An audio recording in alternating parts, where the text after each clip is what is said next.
మీ ఎలాంటి వ్యాపార ప్రకటనలకైనా వెంటనే మా ఛానల్ సంప్రదించండి. ఓం శ్రీ మహాగణాధిపతియే నమః. ఓం శ్రీ మాత్రే నమః. ఓం శ్రీ గురుభ్యో నమః. హరి ఓం. వీక్షణ మహాశయులకు నా నమస్కారములు.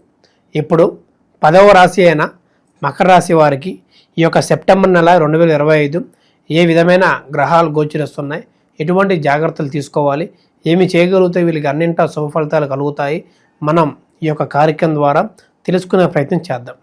మకర రాశి అనగా ఉత్తరాషాఢ 2, 3, 4 పాదములు, శ్రావణం 1, 2, 3, 4 పాదములు, ధనిష్ట 1, 2 పాదములు కలిస్తే ఈ యొక్క మకర రాశి అవుతుంది. ఈ రాశి యొక్క అధిపతి శనిగ్రహము. అదేవిధంగా భూతత్వ రాశి, చరరాశి అని కూడా మనం చెప్పుకోవచ్చు.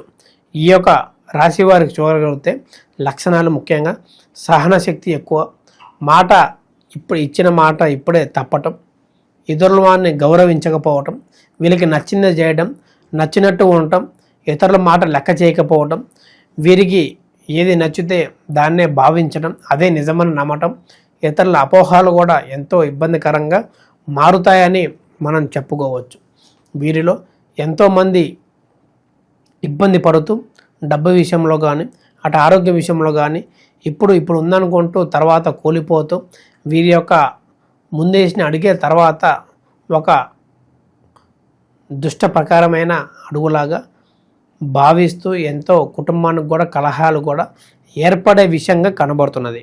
ఈ యొక్క రాశి వారికి ముఖ్యంగా చూడగలిగితే ఉద్యోగ విషయంలో ఇప్పుడు ఎవరైతే చేస్తున్నారో సహ ఉద్యోగులతో కానీ లేదా పై అధికారుల మేనేజర్లతో కానీ ఎంతో బ్యాడ్ ఇంప్రెషన్ కలుగుతూ వీరి మీద ఏది లేకపోయినా ఇతరులు అపోహతో ఈయన ఉంది లేనట్టు, లేనిది ఉన్నట్టు ఇతని మీద ఎంతో ఘర్షణతో ఇక్కడి నుంచి బయటికి పంపించే అంత అపోహలు వీరిపై కలిగించే విధంగా కనబడుతుంది. కాబట్టి ఉద్యోగం చేసేవాళ్ళు చాలా జాగ్రత్తగా ఉండటం, ఏది మంచి ఏది చెడు, ఎవరు మన పక్కన ఉన్నవాళ్ళు మంచా చెడా అనేది తెలుసుకునే విధంగా ముందుకు వెళ్ళటం కూడా వీరికి శుభ ఫలితాలు కలుగుతాయని కూడా చెప్పుకోవచ్చు. ఈ యొక్క ఉద్యోగంలో కూడా ప్రమోషన్ కోసం వేచి చూస్తున్న వారికి కూడా ఈ యొక్క 2-3 నెలల పాటు ఇంకా ప్రమోషన్ రాగా ఈ యొక్క సంవత్సరం మొత్తం అదేవిధంగా కొనసాగుతుంది. నిరాశ మీకు కలుగుతుందని చెప్పుకోవచ్చు. భార్యాభర్తల మధ్యలో కూడా ఈ యొక్క డబ్బు విషయంలో కలహాలు రావడం, పక్కన వాళ్ళు ఈ విధంగా ఉన్నారు, మనం ఈ విధంగా లేము, మనకి ఒక డబ్బు పరంగా లేదని చెప్పి గొడవలు పెట్టుకోవటం, వాటిని రచ్చ చేసుకోవటం, ఎన్నో విధాలుగా దూరం అవటం వల్ల కూడా ఈ యొక్క కారణాలే చాలా వరకు ఏర్పడుతూ ఉంటాయి. అవి జాగ్రత్త చేసుకోవటం వల్ల కూడా వీరికి మంచిదని మనం చెప్పుకోవచ్చు. అదేవిధంగా ఈ యొక్క గృహం ఎవరైతే ప్రారంభిద్దాం అనుకుంటున్నారో మనకంటూ ఒక సొంత ఇల్లు ఉండాలి, ఏడ్చినా నవ్వినా సరే మనకంటూ ఒక సొంత ఇల్లు మనం ఉన్న చోట మనం ఉన్న ఊరిలో ఉండాలని చెప్పి అటు సపోజ్ చేసిన లేదా లోను వచ్చిన ఇతరుల సహాయం వల్లైనా సరే వీరికి గృహయోగం అనేది అద్భుతంగా ముందుకు సాగుతుందని ఈ నెల చెప్పుకోవచ్చు. ఈ యొక్క నెల దాటితే తర్వాత మళ్ళీ కష్టాలు ఏర్పడే విషయంగా వీరికి కనబడుతుంది. వచ్చిన డబ్బు కొంత వృధా ఖర్చు అయ్యి అటు పిల్లల చదువులకు కానీ లేదా పెళ్ళిళ్ళకి కానీ ఉపయోగించుకునే విధంగా కనబడుతుంది. ఇప్పుడు బ్యాలెన్స్ చేసుకుందాం అని అనుకున్నా సరే తర్వాత కొన్ని ముప్పులు ఏర్పడి ఎంతో దారి తీసే విధంగా కనబడుతుంది. కాబట్టి వచ్చిన డబ్బుని జాగ్రత్త చేసుకొని సేవ్ చేసుకొని లాకర్లో భద్రంగా ఉంచుకోవడం అంటే చేసుకుంటే తర్వాత నిర్మించేటప్పుడు ఒకటి తోడయ్యి ఆ నిర్మాణం కూడా విజయవంతంగా పూర్తి చేస్తారు, ఎటువంటి ఆటంకం లేకుండా.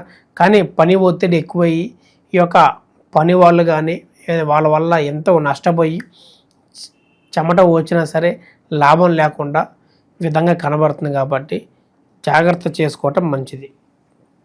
మరియు వ్యాపారం ఎవరైతే ఇప్పుడు కొత్తగా ప్రారంభిద్దాం అనుకుంటున్నారో వారు కొంత నిదానపడి పెద్దల సలహాలు తీసుకొని ఏ వ్యాపారం చేయగలిగితే మనకి లాభాలు పొందుతాయి, ఎవరి మాట లెక్క చేయకుండా పెట్టిన తర్వాత నష్టాలు చేయి చూసే కంటే ముందుగానే వాళ్ళ మాట విని ఏమి చేస్తే బాగుంటుంది ఏమిటి అనేది 1-2 సార్లు ఆలోచిస్తూ వాళ్ళ నిర్ణయాన్ని గౌరవిస్తూ ఏది మంచి ఏది చెడు తెలుసుకొని ముందుకెళ్ళటం వల్ల మంచిది. లేకపోతే ఊబిలో ఇరుక్కున్న తర్వాత మళ్ళీ బయటికి రావడం చాలా కష్టం. కాబట్టి ఒకసారి డబ్బు నష్టపోయిన తర్వాత మళ్ళీ సంపాదించడం, మళ్ళీ దానికంటూ నిర్మాణం చేయటం కూడా మన నలుగురిలో పేరు పోయిన తర్వాత మళ్ళీ తిరిగి రాదని మనం చెప్పుకోవచ్చు.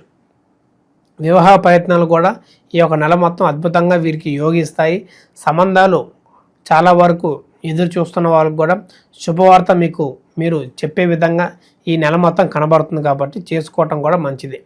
మరియు ఈ యొక్క రాశి వారికి ముఖ్యంగా అక్రమ సంబంధాల వల్ల ఎన్నో ఇబ్బందులు ఏర్పడే విషయం కనబడుతుంది.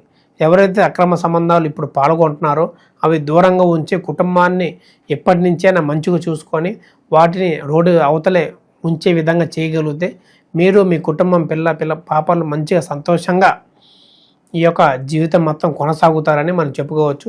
తర్వాత అది పని ముప్పులాగా మారి మీకు ఎంతో ఇబ్బందుల్ని చవిచూసే విధంగా కనబడుతుంది. నలుగురిలో గౌరవం పిల్లలతో చక్కగా లేకపోవటం, ఇబ్బందులు రావటం కూడా కనబడుతుంది కాబట్టి జాగ్రత్తగా ఉండటం మంచిది. ఈ యొక్క రాశి వారికి మనం చెప్పదగిన సూచన, ఒక 5 గురువారములు లేదా ఒక 3 గురువారములు దగ్గరలో ఉన్న గోశాలకు వెళ్ళి ఆవులకి సేవ చేసుకోవడం, గడ్డి తినిపించడం వంటివి చేసుకోవటం వల్ల కూడా వీరికి శుభఫలితాలు కలుగుతాయి. లేకపోతే అంత సమయం లేకుండా ఉండగలిగితే అహంగ్రీవ స్వామి స్తోత్రం పారాయణ చేయటం రోజుకి ఒక 108 సార్లు చేయటం వల్ల కూడా ఈ యొక్క ఉన్న సమస్యలు అన్నీ తొలగిపోయి అన్నింటా శుభఫలితాలు కలిగి ఆరోగ్య శాంతి ఉండి వీరు చేసే పనిలో అభివృద్ధి కలిగి ప్రమోషన్ వచ్చి వీరికి ఎటువంటి సమస్య ఉన్నా సరే తీరే విధంగా ఈ యొక్క మంత్రం అనేది ఉపయోగపడుతుందని మనం చెప్పుకోవచ్చు. ఇప్పుడు మనకి రాబోయే ఈ యొక్క సంవత్సరం 2వ చంద్రగ్రహణం ఎప్పుడు, ఎలా, ఎటువంటి జాగ్రత్తలు తీసుకోవాలి మనం ఇప్పుడు తెలుసుకుందాం. మనకి మొదటి చంద్రగ్రహం వచ్చేసరికి మార్చి 14వ తారీఖున పూర్తయింది కాబట్టి ఇప్పుడు రాబోయే 2వ చంద్రగ్రహణం ఈ యొక్క సెప్టెంబర్ 7వ తారీఖున మనకి మొదలయ్యే సమయం చూడగలిగితే రాత్రి 9:55 నుంచి మరియు మధ్యరాత్రి ఈ యొక్క 8వ తారీఖు సెప్టెంబరు సోమవారం నాడు 1:35 పూర్తవుతుంది. మనకి ప్రారంభమయ్యే రోజు చూడగలిగితే శుక్లపక్షము ఆదివారము శతభిష నక్షత్రము కుంభరాశిలో ప్రారంభమయ్యి మరియు సోమవారం 8వ తారీఖున ముగిసే విషయం కనబడుతుంది. ఈ యొక్క చంద్రగ్రహంలో మన ముఖ్యంగా చూడగలిగితే అసలు ఎందువల్ల ఏమిటి చూడగలిగితే ఈ యొక్క సూర్యకిరణాలు అనేది మన ఒక చంద్రుని మీద పడకుండా భూమి మధ్యలో నిలుస్తూ ఆ ఒక సూర్యుని కిరణాలు అడ్డుగా నుంచొని ఆ ఒక చంద్రుడిని కప్పేస్తూ ఆ ఒక కిరణాలు భూమి మీద పడకుండా ఈ యొక్క 3:30 వరకు అడ్డుకుంటూ చంద్రగ్రహం అని మనం చెప్పుకోవచ్చు. ఈ యొక్క చంద్రగ్రహం నాడున ఎక్కువగా గర్భిణీ స్త్రీలు లేదా వృద్ధులు జాగ్రత్తగా ఉంటూ నిద్రిస్తూ లేదా శ్లోకాలని పఠిస్తూ చేయటం వల్ల కూడా జరుగుతున్నది. ఈ యొక్క చంద్రగ్రహం వలన ఎటువంటి ప్రమాదం లేదా రాసులకి ప్రమాదం అనేది చాలామంది చెబుతూ ఉంటారు. వాటి నేటిని పట్టించుకోకుండా మీ పనులు మీరు చేసుకుంటూ వారికి ఎక్కువగా ప్రభావం చూపదని మనం చెప్పుకోవచ్చు. ఈ యొక్క గ్రహణం దాదాపు చూడగలిగితే 3:30 వరకు ఉంటుంది కాబట్టి ఈ యొక్క 9:30 వరకే నిద్రిస్తే ఎటువంటి ఇబ్బంది లేదని చెప్పుకోవచ్చు. తెల్లవారుజామున లేచిన వెంటనే తలస్నానం చేసి శివాలయం దర్శనం చేసుకొని శివాభిషేకం చేసుకోవటం వల్ల కూడా వీరికి శుభ ఫలితాలు కలుగుతూ అన్నింటా బాగుంటుందని మనం చెప్పుకోవచ్చు.